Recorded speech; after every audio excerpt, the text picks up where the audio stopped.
નમસ્કાર મિત્રો, સ્વાગત છે તમારું આજના એક નવા વિડીયોમાં। ટાટા મોટર્સની અંદર બહુ બધી ભરતીઓ થવા જઈ રહી છે। તો ટાટા મોટર્સની અંદર જે છે એ ઓલમોસ્ટ તમે કહી શકો કે બધી જ પોઝિશન ઉપર જે છે એ ભરતી થવા જઈ રહી છે। તો આજે આપણે વિડીયોમાં એની સંપૂર્ણ ચર્ચા કરવાના છીએ અને આ વર્ષની સૌથી મોટી ટાટા મોટર્સ દ્વારા ભરતી થવા જઈ રહી છે। તો ચોક્કસથી આની અંદર અપ્લાય કરો જેથી તમને આની સંપૂર્ણ ઇન્ફોર્મેશન મળી રહે અને એની સાથે સાથે તમે અપ્લાય કરી અને આની અંદર જોબ પણ લઈ શકો। અને આની અંદર જે છે પગાર ધોરણ જે છે એ 25,000થી શરૂ થવાનું છે। તો વિડીયોની લાસ્ટ સુધી જરૂર જુઓ જેથી તમને આની સંપૂર્ણ ઇન્ફોર્મેશન જે છે એ મળી રહે।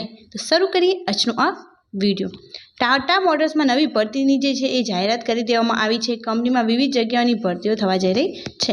પરીક્ષા વગર આની અંદર સીધી ભરતી થવા જઈ રહી છે। આની અંદર તમારે ખાલી ઇન્ટરવ્યૂ આપવાનું રહેશે અને જો એમાં તમે પાસ થઈ ગયા તો ડાયરેક્ટ તમારી જોબ જે ત્યાં છે એ લાગી જવાની છે। કેટલી જગ્યાઓ પર ભરતી થશે એના વિશે પણ વાત કરીશું અને પગાર ધોરણ જે છે એ મિનિમમ 25,000થી શરૂ થવા જઈ રહ્યું છે। તો જોઈએ હવે કે કેટલી ભરતી છે અને કેટલી પગાર ધોરણ એની અંદર આપવામાં આવી રહ્યું છે। આની અંદર વોક ઇન ડ્રાઈવ છે। સૌથી પહેલાં છે સિનિયર ટેકનિશિયનની પોઝિશન છે જેની અંદર 20 ઓપનિંગ છે અને સેલેરી જે છે 25,000થી ઉપર તમને અંદર પ્રોવાઈડ કરવામાં આવશે। એક્સપિરિયન્સ જે છે એ 3 વર્ષનો હોવો જોઈએ। 3 વર્ષ અથવા 3 વર્ષ કરતાં વધારે એક્સપિરિયન્સ હશે તો એની અંદર અપ્લાય કરી શકશે।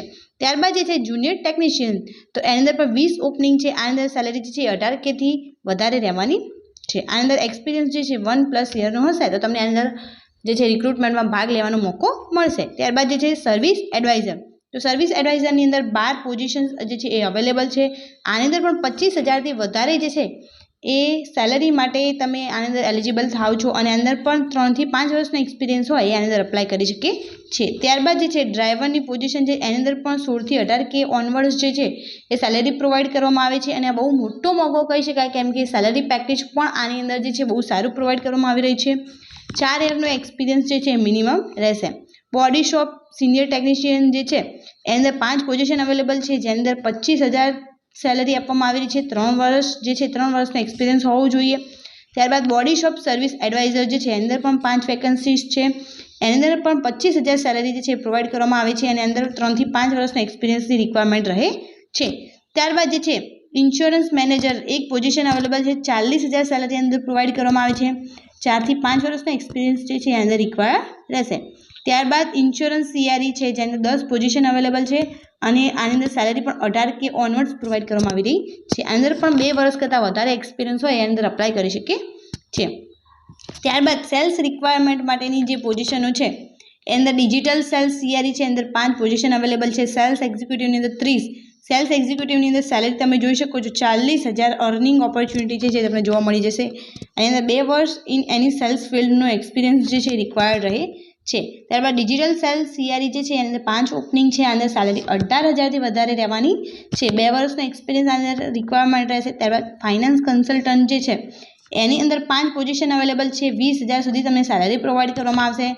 3 વર્ષનો એક્સપિરિયન્સ જે છે એ રિક્વાયર્ડ રહે છે। ત્યારબાદ ફાઇનાન્સ મેનેજર છે ત્યાં એક પોઝિશન અવેલેબલ છે અને ડિપેન્ડ અપોન કેપેબિલિટીઝ મીન્સ તમારી કેપેબિલિટી કેટલી છે એ જોઈને તમને અંદર સેલેરી પ્રોવાઈડ કરવામાં આવશે। 3+ યરનો એક્સપિરિયન્સ જે છે અંદર રિક્વાયર્ડ રહે છે। ત્યારબાદ CFOની એક પોઝિશન અવેલેબલ છે। આની પર ડિપેન્ડ્સ ટુ કેપેબિલિટીઝ મીન્સ તમારી કેપેબિલિટીઝ જેટલી હશે તમારો જેટલો એક્સપિરિયન્સ હશે તમને જેટલું નોલેજ હશે એટલું તમારું પેકેજ જે છે અંદર વધારે થવાનું છે। ત્યારબાદ સિનિયર એકાઉન્ટન્ટ જે છે એની અંદર 5 પોઝિશન અવેલેબલ છે। તો અંદર પણ ડિપેન્ડ્સ ઓન કેપેબિલિટીઝ જે છે તમે જોઈ શકો છો કે અમુક પોઝિશનની અંદર ડિપેન્ડ્સ ઓન કેપેબિલિટીઝ છે મીન્સ તમારી સેલેરી પેકેજ જે છે કોઈ ફિક્સ નથી। તમારી જેટલી કેપેબિલિટીઝ હશે એટલી તમને જે છે એ સેલેરી પ્રોવાઈડ કરવામાં આવશે। 4થી 5 યરનો એક્સપિરિયન્સ અંદર રિક્વાયર્ડ છે। ત્યારબાદ સર્વિસ DETની પોઝિશન્સ અવેલેબલ છે જેની અંદર 3 ઓપનિંગ છે જે પણ ડિપેન્ડ્સ ઓન કેપેબિલિટીઝ રહે છે। 3થી વધારે યરનો એક્સપિરિયન્સ અંદર પણ જરૂરી રહે છે। ત્યારબાદ વોરંટી ઇન્ચાર્જ જે છે એની અંદર એક ઓપનિંગ છે જેની અંદર 24,000 સેલેરી પ્રોવાઈડ કરવામાં આવે છે અને 3 વર્ષ પ્લસનો એક્સપિરિયન્સ આની અંદર પણ રિક્વાયર્ડ રહે છે।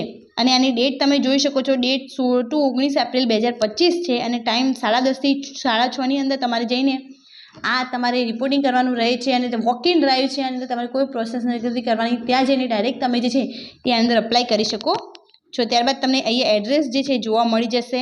આ એડ્રેસ પર તમારે જે છે એ વોક ઇન ડ્રાઈવ રહેશે અથવા તમારે કોન્ટેક્ટ કરવો હોય તો અહીંયા તેમને HRની ઈમેલ આઈડી આપેલી છે અથવા તો વોટ્સઅપ નંબર આપેલો છે જેના પર તમે આની બધી જ માહિતી જે છે ત્યાંથી પણ એમને મેસેજ કરી અથવા ઈમેલ કરીને લઈ શકો છો।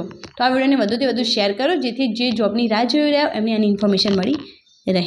Thank you so much for watching.